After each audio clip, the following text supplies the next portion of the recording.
And welcome back to the second hour of our program. Thom Hartmann here with you, and in the studio with me, Neil McCabe, conservative commentator, editor of the Guns and Patriots newsletter. Gunsandpatriots.com is the website.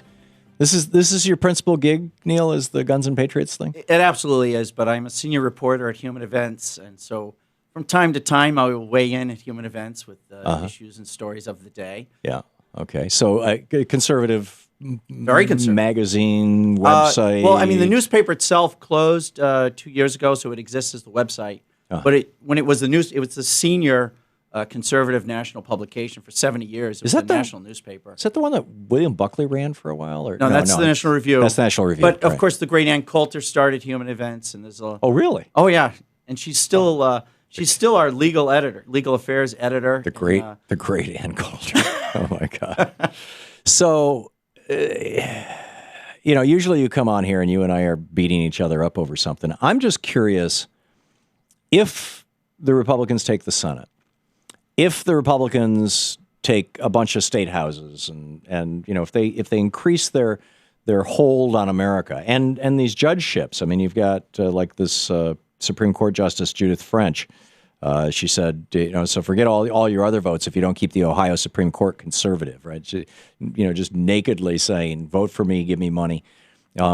If all that happens, and hundreds of millions of dollars are being spent to make that happen, how will America be different?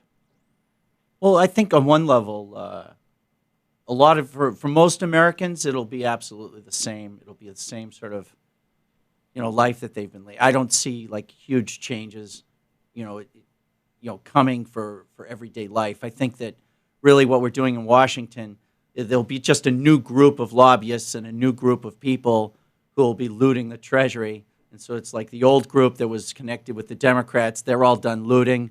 And so a new group of looters who are associated with the Republicans, they'll come in. But the possibility of somebody earning a better wage will vanish. Well, I mean, right? What we're going to do, if the Republicans actually governed as they campaigned, you would see sort of this piano taken off the back of business, small businesses, independent business people, and you could actually see some economic growth and some job creation. That's nonsense. You know that's nonsense. I know it. This show is a small business. I got no regulations that are crushing me. Do you have a business, your newsletter, gunsandpatriots.com. What regulation is crushing you? Well, I mean, I worked for a newspaper that closed because of the Obamacare. Oh, come on. Threshold. They had to get below. There were 30. The company had to get below 50 employees. Obama postponed that for a year. That's what John Boehner wants to sue him over. Well, I wish I could go back and get my job back. But there's a tax burden. There's a regulatory burden, but I don't think the Republicans will actually lift that. I would hope that the Republicans would cut some of this debt, but I'm not convinced that any of that's going to happen. I'm not really sure what's going to change. It's. It seems to me that what we will see is that the country will become friendlier to billionaires and transnational corporations. It'll become more hostile to students, to poor people, to working people, particularly working people who make less than $30,000 a year, particularly to working people who make less than $20,000 a year, or less than $17,000. I think is basically $10 an hour, and. Well, I mean, what do you mean hostile to students, though? Seriously, I mean. We have students in this country are $1.3 trillion in debt. Germany just made it against the law for college to charge tuition. How about these students saying, "Thank you, American people, for loaning me $50,000 so I could get a degree in Renaissance poetry"? There's a lot of people who don't have $50,000 loans from the taxpayers. Who say, geez, I could have used 50 grand. So you're defending our being the only major democracy in the world that has students $1 trillion in debt. That in fact, most major democracies, college is absolutely free. It's free in Denmark. It's free in Sweden. It's free in Germany. I remember Clegg promised that it would be free in England. College is free in Mexico. Then why are so many foreign students coming here? We have some very high quality, high status colleges, and if people want to go to those colleges, so why aren't we all going to Denmark? Into debt. Well, there's enough rich people in the world to support Yale and Harvard. Well, there are people going to Denmark, actually, and there are people going to Germany. Okay. There are people And going so to the UK. Oxford is, you know, if these in foreign England. countries But had it so great, You're changing the subject. I am. I noticed. So, you know, how can let's go back to the Republicans narrative. defend I don't want to chip away at your premises. I just want to say that the Republican wave that we are all sort of bracing for in the nation's capital is a function of structure, because they had such a horrible year in 2008. They only have 15 seats to defend, which gave them the advantage where they had to defend 15 seats in the Senate and they could go on offense for 21. And so that had nothing to do with ideology or policy. That's just a function of they were so bad in 2008 that there's nothing for them to defend 6 years later. Well, I get all that, and the Supreme Court has made it so that, you know, enormous amounts of money can come into these races, and they are, and it's pretty mind-boggling. But you know, are they going to repeal Obamacare? No. Are they going to restore, you know, spending to the Defense Department? No. Are they going to privatize Social Security? Mitch McConnell has already once voted to privatize Social Security. He worked with George W. Bush to do that in 2005. Are they going to end sort of the neo-feudalism that we've set up with this farm bill? No. Are they going to end student debt? Are they going to make it? Are they going to make it possible? Student debt will be ended when these kids who racked up all these bills pay it off.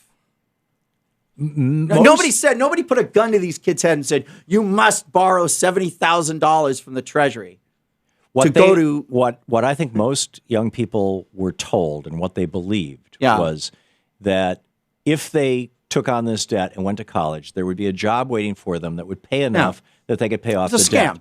And it's a scam. It's an ongoing scam, and it's a scam that is aggressively supported by the Republican Party. And what you're describing is a massive transfer of wealth from the American people to the colleges and universities. That's right. And then the students are holding the bag. Colleges. Yeah. Well, I mean, you know. So why do Republicans support this? I mean, what's Harvard's endowment? Why do they even, with their endowment, why do they even charge tuition? If you have a $20 billion endowment. Again, you're changing the subject. Why would Republicans support a system where, I mean, before Reaganomics, right? In fact, before Reagan became governor of California, if you were a student in California, college was free. Sure. I mean, Reagan ended that.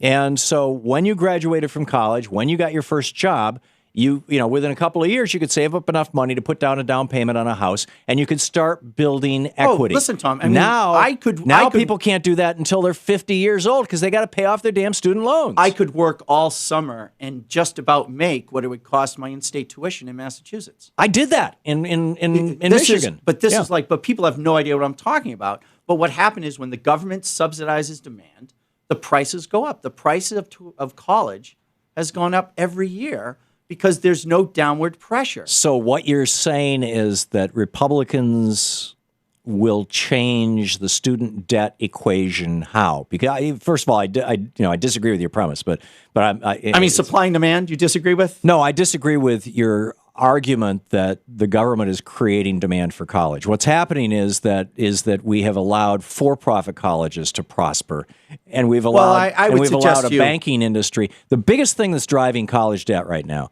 is the bankruptcy reform bill back in 2004, 2005. Right, because people can't bail. Because you can't bail out, and so student debt is the new derivative creator. I'd be willing to write trillions of dollars of derivatives based on student debt. I'd be willing to write that stuff off and like give the guy, write off 30, 20,000, whatever you owe, and just pay taxes on it as income. I don't know why these kids feel that they can take money from the Treasury and not pay it back. I mean, because it used to be free. I mean, Thomas Jefferson started the first free college in the United States. It wasn't free. They borrowed money, and now they just don't want to pay it back. You know what I mean? Yeah. I do know what you mean, but I think it's bizarre logic. There's people who aren't going to college. We're hitting a break here. Oh, I'm sorry. Neil, hang on just a second, Neil. This is the Thom Hartmann Program. Neil McCabe, gunsandpatriots.com is the website. Thank you, Neil. Good talking with you. We'll be back.